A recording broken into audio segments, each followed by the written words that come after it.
Hi అండి. మొన్న మేము మా ఊరెళ్ళాం గదా! దానికి రీజన్ వచ్చేసి మెయిన్ ఇగో మా హస్బెండ్ ఏమో ఊరెళ్తున్నారు. ఇలాగా ఊరేంటి ఇంత సడన్‌గా నైట్ అని చెప్పేసి అనుకుంటున్నారా ఏంటండి? మా హస్బెండ్ ఫోటోగ్రాఫర్ అండి. ఫోటోగ్రాఫర్ అంటే తెలిసిందేగా వెడ్డింగ్ షో వెడ్డింగ్స్, ఫోటోషూట్లు, ప్రీ వెడ్డింగ్ షూట్స్ అన్నీ ఉంటాయి కదండీ! ప్రోమోస్ అన్నీ. సో, ఇంకా దానికోసం అయితే ఈళ్ళేదో షూట్ కోసం అయితే వైజాగ్ అయితే బయలుదేరారు. ఇంకా రాత్రికి రాత్రి ఎళ్ళిపోయారండి. వైజాగే కదా అని చెప్పి ధీమాగెళ్లారంట. తీరా ఒక్క క్లిప్పు మిస్ అవ్వడంతో ఫాగ్‌దేదో కావాలని చెప్పేసి వైజాగ్‌ది కాస్త అరకు వరకు ఎళ్లారండి ఒక్క క్లిప్ కోసం. సో, ఎంత గ్రేట్. కాకపోతే మా హస్బెండ్ ఎలాగో డ్రైవింగు మాదే, కారు మాదే కాబట్టి డ్రైవింగ్ తీసుకున్నారు. ఇంకా డ్రైవింగు, అక్కడికెళ్ళి ఫోటోలు అన్నీ తీసి ఇంటికొచ్చేటప్పటికి మా హస్బెండ్ కళ్ళు, బొగ్గలు అన్నీ ఉబ్బిపోయాయండి నిద్ర లేక.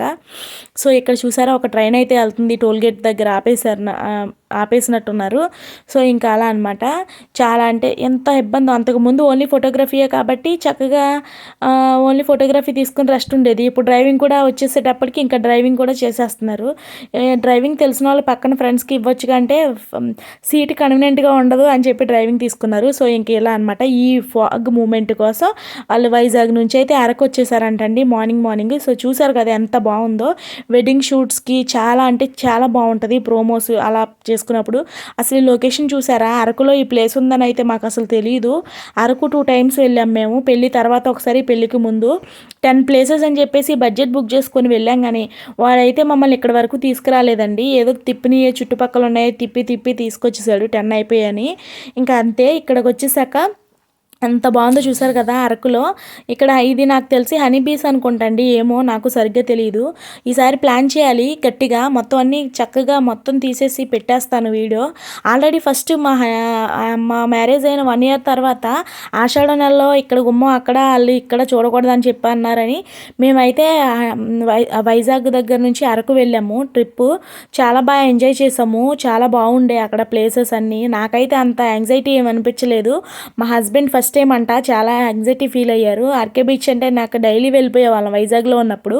నేను వైజాగ్లో 2 మంత్స్ జాబ్ చేశానండి బ్యాంక్లో. సో, ఇంకా అక్కడ ఉన్నప్పుడు మాకు అవన్నీ రెగ్యులర్ అయిపోయాయి. మా హస్బెండ్ కొత్త కదా, కొంచెం హ్యాపీగా ఫీల్ అయ్యారు. నాకు అంత ఏమనిపించలేదు. కాకపోతే మా మా హస్బెండ్ ఆనందపడితే నేను ఆనందపడిపోయాను. ఇంకా అంతే. ఇంకా ఇక్కడ వచ్చేసి వీళ్ళ కష్టాలండి, ఫోటోగ్రాఫర్స్ కష్టాలు ఎలా ఉంటాయో కూడా ఇందులో చూపించేశారు. ఒక ఫోటో వచ్చేసింది అని అంటే దాని వెనక చాలా కష్టమైతే ఉంటుంది. వాళ్ళు కెమెరాస్, స్టాండ్స్, అవన్నీ లైట్స్ అన్నీ పట్టుకుని ఎలా తిరుగుతారో ఇలా మంచి గ్రాఫిక్స్ దగ్గర తీసుకెళ్ళి వాటికి వెనక సెట్టింగ్స్ ఇవన్నీ చేసేటప్పటికి చాలా అంటే చాలా ప్రాసెస్ ఉంటుందండి. ఏదో కెమెరామ్యాన్ ఫోటో తీసేసాడు వెళ్ళిపోయారు అని ఈజీగా అంటారు.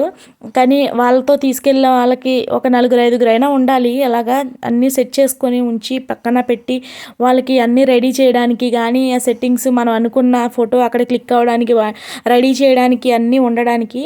సో, ఇంకా అలా ఉంటుందండి ఫోటోగ్రఫీ వచ్చేసి. సో, చూసారు కదా.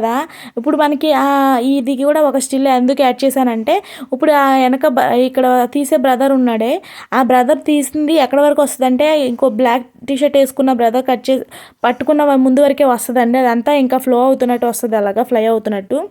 సో, ఇంకా ఈ కష్టాలన్నీ పడి ఆ రోజు మళ్ళీ నా కోసం వీడియో అయితే తీసుకొచ్చి మా హస్బెండ్ నాకు ఇచ్చారు. యూట్యూబ్లో పెట్టుకో, మంచి లొకేషన్స్ కదా, మీ ఫ్యామిలీ వాళ్ళు చూస్తారు, యూట్యూబ్ ఫ్యామిలీ వాళ్ళు అని చెప్పేసి. అసలు ఈ లొకేషన్స్ చూస్తే అమ్మా ఏమి ఉన్నాయండి, చాలా బాగున్నాయి. కానీ ఫస్ట్ టైం కానీ సెకండ్ టైం కానీ వెళ్ళినప్పుడు ఆటోవాడు మమ్మల్ని అయితే బాగా మోసం చేస్తాడు, ఈ ప్లేస్కి తీసుకెళ్ళలేదు. So, thank you for